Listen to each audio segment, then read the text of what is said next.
Buscando una plaza para cuartos de final. En el lado azul, el hombre que eliminó a SOAZ, QTV.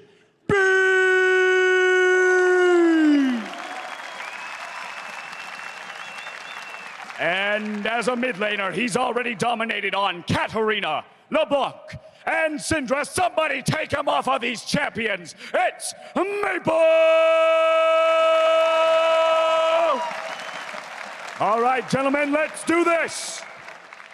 I almost thought we were going to see, the village people, YMCA there for a second. I was starting to dance a little bit, but then I realized it was just his name. It's just QTV right there. Dash may have to go full on charades later on because he is seemingly slowly like getting affected in the voice department. Yeah, I mean, everyone has their limits. He's still got a full extra day. Maybe you could get up there, Krepo. Your time to shine. What do you think? No, we established this day one with the official. People with girly voices stand here. People with manly voices do the stage. Anyways, let's focus on the game again. Enough about us. QTV versus Maple. QTV took down SOAZ. Yeah, he did. And that was one where I think SOAZ would like to have it back. SOAZ definitely was another guy who was prepping a lot for the 1v1s. Yep. And really wanted to do well, and he made some mistakes. And QTV was there to quickly capitalize on it. Definitely did really well for himself. And Maple on the other side has been shining throughout this tournament. Even in losses, he's been looking great. So he's just so fun to watch. Maple is probably one of the kind of consistent value delivering players. Like whenever you see Maple in any mode, game or tournament, there is a quality bar that he will bring to the table. Yeah, he's fantastic. This guy can go toe-to-toe with the very best, the likes of Faker, and come out looking very good. Both in his last LCK, as well as his wins, against NA, he looked incredible. So he can do it against the best and the worst. There you go, Krepo. I got nothing to say to you. I'm just going to accept that, and we're going to move on. God damn it! Sometimes you have to laugh. Yeah, you got to take better me laugh out. than it is to cry. Yep, definitely so. I'll take that in mind. All right. We will not be seeing many more Caitlyn's, I feel, Azael. No. Caitlyn is so good in this mode, I think, and it's something that especially works very well with the kind of more passive modes, and it's like, especially if you think that your opponent is willing to play the 100 CS type games. Yeah. Caitlyn with a resolve spec, like you were pointing out earlier. It's the lock Syndra.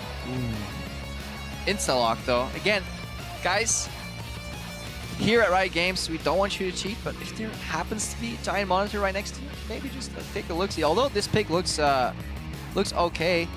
Although for Syndra, it's what he played last time, is it not? I believe he actually did play Syndra. I want to say he played against Bengi, unless I'm confusing that, because it was a Syndra versus TK matchup. And I think it was Maple playing that against Bengi. And Bengi made some pretty big mistakes in that one. He actually was looking like he was doing pretty well, kind of trying to trade his HP for mana. And he ended up all in inning. Oh my god. Okay. Ramus. Okay, Urgot.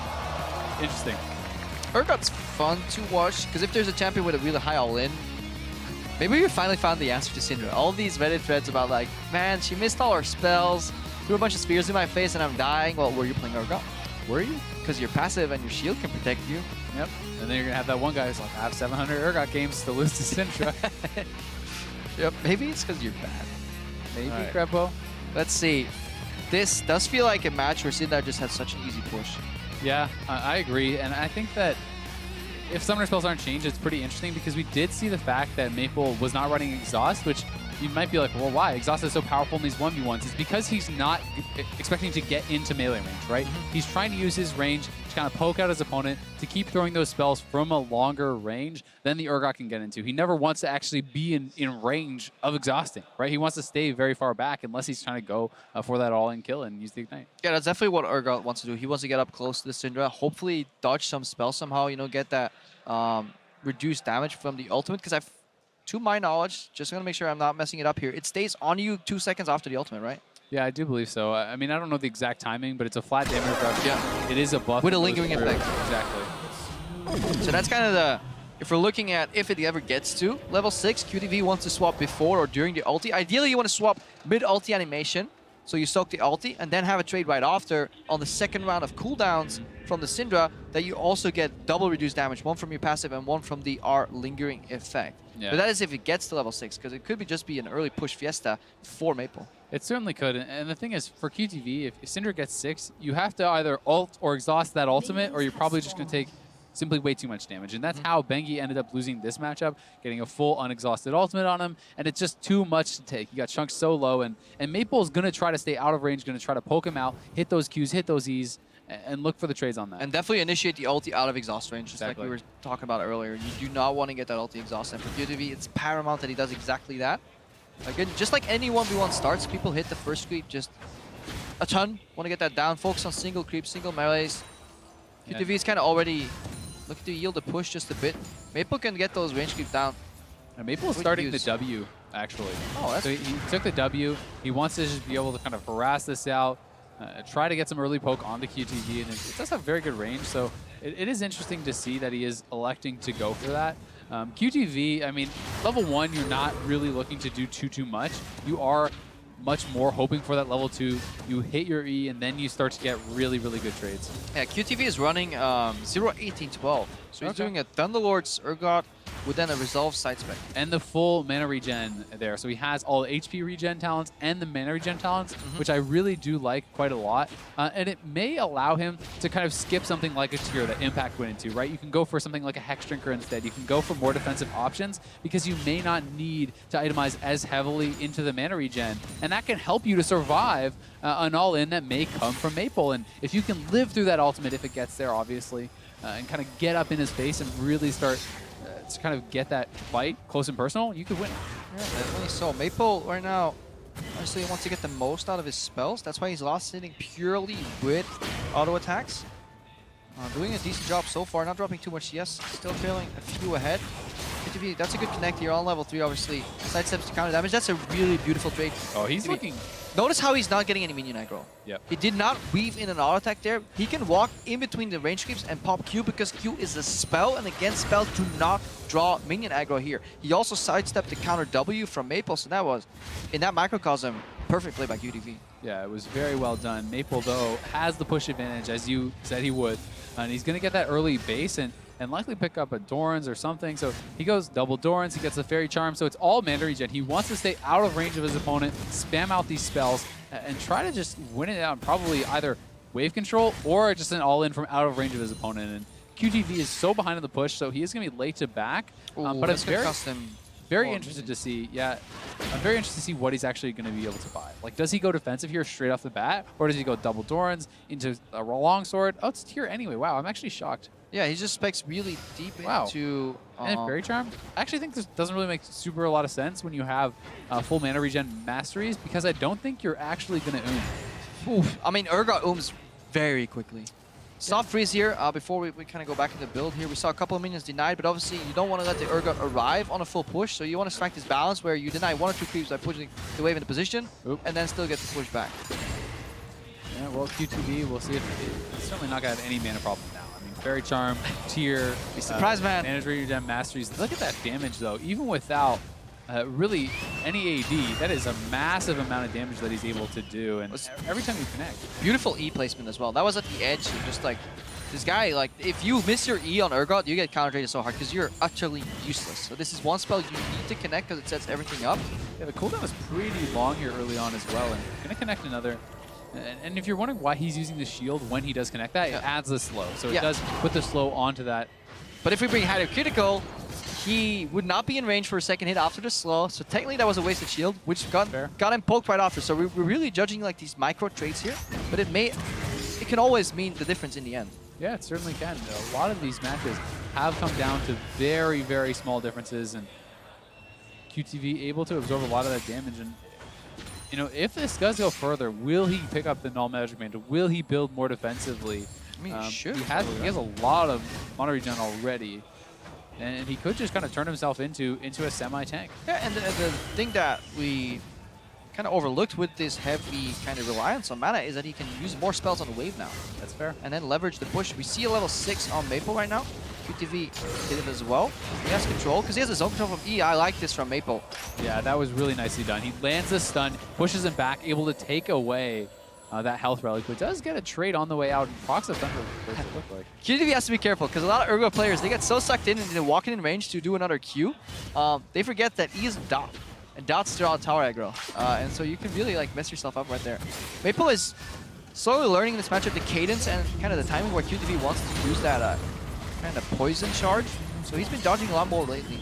Yeah, he has been doing very well with that. And the CS is very close. It's only going to be one separating these two players as they do base once again here. Maple actually taking a pretty safe base there, but QTV will go back, and now he's building towards the Hex Drinker. Yeah, complete reset in the middle. I like the Null Magic Mantle. You do not want to get a position where you make a mistake, you know? It's kind of a safety net. Maybe you can survive it with perfect exhaust, with perfect ultimate, but you don't always have the guarantee that you will get into that position. And Maple as well, picking up the cloth armor, right? That's at least something. The E8 from Urgot, I believe, does shred some armor as well. So there's the armor shred there, and you're not going to have a lot as well already. So just look at the damage. It does get quite high if you can connect a couple of those Prey Seekers. Like that is a Thunderlord proc right there. The double Q plus the E, the first instance of that E counts. So you can proc it pretty easily. And obviously no need for Warlord sustain because he's so zone reliant, keeping Maple at bay here. It is slowly turning into a CS match, so we got to keep tracking that. There's a 2 CS lead here in the end if everything plays out well. And what do you think? Should QTV have bunched the minions before he based, you know, to try to kind of get that pushing against him to deny a couple of minions? Is that worth the time that he would delay his base? Because Maple had left first. He had the option of doing that. I'm just not sure, you know. I don't think he knew Maple was basing. That's under the assumption. I think you can work from that under the assumption of perfect information. But you never know if this guy's in the brush waiting to push out anyways. Because if you stack a wave and the guy fast pushes you, then you just got played. Baited and outsmarted. Yeah. Good old baited and outsmarted. Good poke here. Basically predictive movement. You know, as you know somebody has to walk up for the final CS, put a Q in his face and he walks straight into it. It's those little things that mid laner's so good at. And QTV double popping the potions. He's going to be right back to full HP. Yeah, we're looking at a level 9 spike for Maple if he keeps control of this matchup. If this is perfect CS, he is trailing by 1, right? So there's 4 more CS in there, so they're equal. Now he's 1 CS ahead on the side of Maple. QTV falling behind. Yeah, I did miss the melee. And it actually doesn't matter if they're equal or not. It matters who kills the last wave first, right? Even if you would equal out the next wave. And QTV is actually quite a bit behind on experience. I mean, he still didn't get 8 off of that wave. So, you know, we have Maple has been 8 for a couple minions here. The problem is QTV is never getting the push. So he needs to technically be ahead 5 minions for this playstyle to scale. So I think what we're going to see is on the next wave that meets that's not a cannon wave, QTV might be prepping for an all-in. Yeah, I think he's going to have to because he's been giving right here. This might be it on this shield here.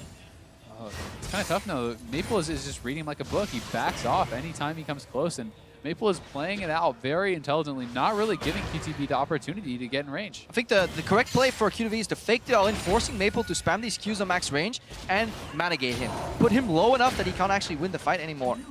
But with the Lost Chapter, with double Dorans and the Fairy Charm, does he actually win? Yeah, he has to go for another base because he can't actually commit to a fight anymore. So it's a smart base by Maple. It's forced from QTV not going for the actual all-in, but the threat of the all-in is enough. The wave full resets as well because Maple was pushing.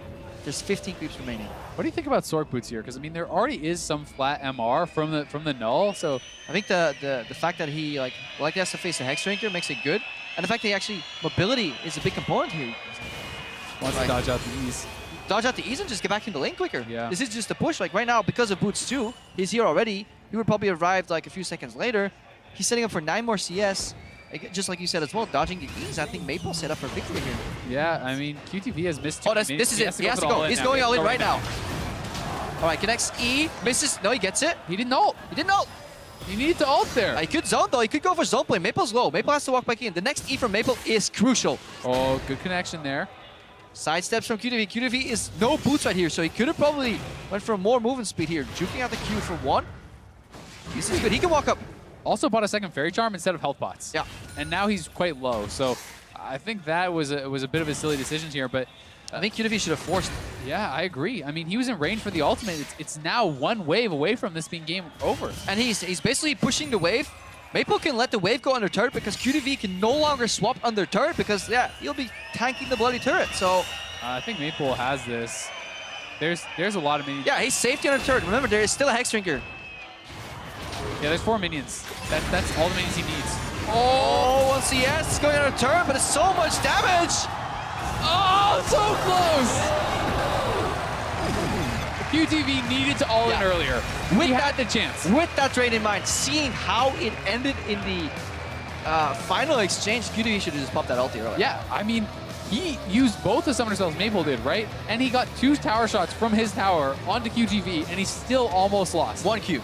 It was so close. So I think that QTV, when he hit the E there, he had to go for it. He had to commit to it, use the ultimate, pop the summoners, and go for that kill. The second Maple missed his disengage with his E was the moment where we could go on. Like, because look at it ends. We don't care how he got in the situation. Like, in the end, Maple, he got his barrier burned through. That was not a full duration barrier, and he was still 1 hit away from dying. Yeah, that was insanely close, and it just came down to that. I mean, QTV did not pull the trigger when he had the chance, and Maple playing to his win conditions, playing it very smart, avoiding that all in as best as he possibly could, and he's going to move on again. Yeah, and we also learned that Syndra. the crowd just wants to see blood. They don't care about the nuances of positioning, cooldown rotations, you know, missed abilities. All they want to see is somebody die. It's true. Just really, really sad, man. There's some beauty in League Legends. They just need to appreciate, you know? Yeah.